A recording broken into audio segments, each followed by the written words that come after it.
আজকে আমি কলাই পাতায় পুড়িয়ে ছোট মাছ রান্না করব। দেখতে পাচ্ছেন পরিষ্কার করে নিয়েছি, কলাই পাতা ধুয়ে, এরপর টমেটো কুচি করে নিয়েছি, পেঁয়াজ কুচি করে নিয়েছি, কাঁচামরিচ একদম ছোট ছোট কুচি করে নিয়েছি, আর ছোট মাছ একদম ছোট ছোট, এটা আমরা চেলা মাছ বলি, সেটারই ছোট ছোট বাচ্চা, ভালো করে ধুয়ে পরিষ্কার করে নিয়েছি। তারপর বাটির ভিতরে আমি একে একে সবগুলো উপকরণ দিয়ে দিচ্ছি। কাঁচামরিচ কুচি দিয়েছি, কাঁচামরিচ কিন্তু একদম চিকন চিকন কুচি করে কেটে নিতে হবে। এর ভিতরে আমি গুঁড়ো মরিচ দিয়ে দিলাম, একটু আদা রসুন বাটা দিয়ে দিলাম, জিরের গুঁড়ো দিয়ে দিয়েছি, একটু রাঁধুনির গুঁড়ো দিয়ে দিয়েছি, হলুদের গুঁড়ো দিয়েছি, লবণ দিয়েছি, পেঁয়াজ কুচি দিয়েছি। দেখতে পাচ্ছেন পেঁয়াজ কুচিটা একটু পরিমাণ মতো বেশি দিতে হবে এবং তেলের পরিমাণটা একটু বেশি দিতে হবে। স্বাদ মতো লবণও দিয়ে দিলাম। এরপর আমি কাঁচা পেঁয়াজ, কাঁচা মরিচ হাত দিয়ে সুন্দর করে ম্যাশড করে একদম মাখিয়ে নেব, যেন আমার হাতে মাখাতে অর্ধেক রান্না হয়ে যায়। এত সুন্দর একটা ফ্লেভার আসছিল মাখানোর সময়, আসলে মনে হচ্ছিল তখনই খেয়ে নিই।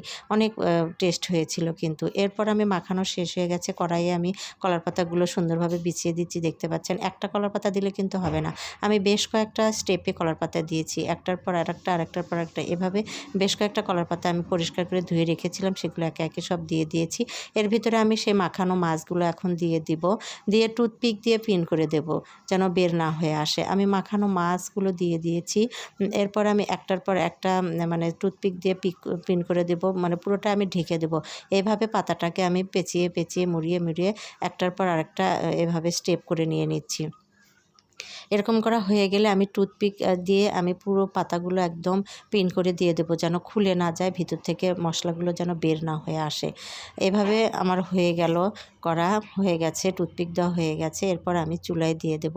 চুলায় কিন্তু একদম আপনাকে লো ফ্লেমে দিতে হবে। প্রথমে 2 মিনিট 3 মিনিটের মতো আমি একটু হাই হিটে দিয়েছি, তারপর একদম লো ফ্লেমে দিয়ে পুরো রান্নাটা কমপ্লিট করে নিয়েছি।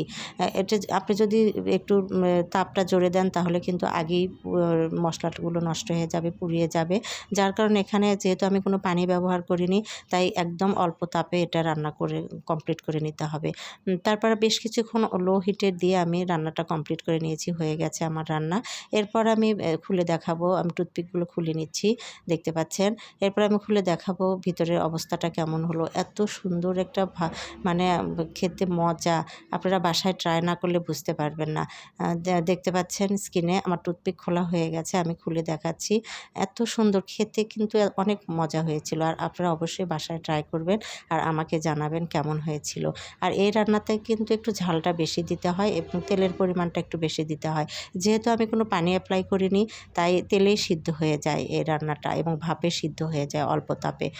দেখতে পাচ্ছেন আমি চামচ দিয়ে তুলে দেখাচ্ছি।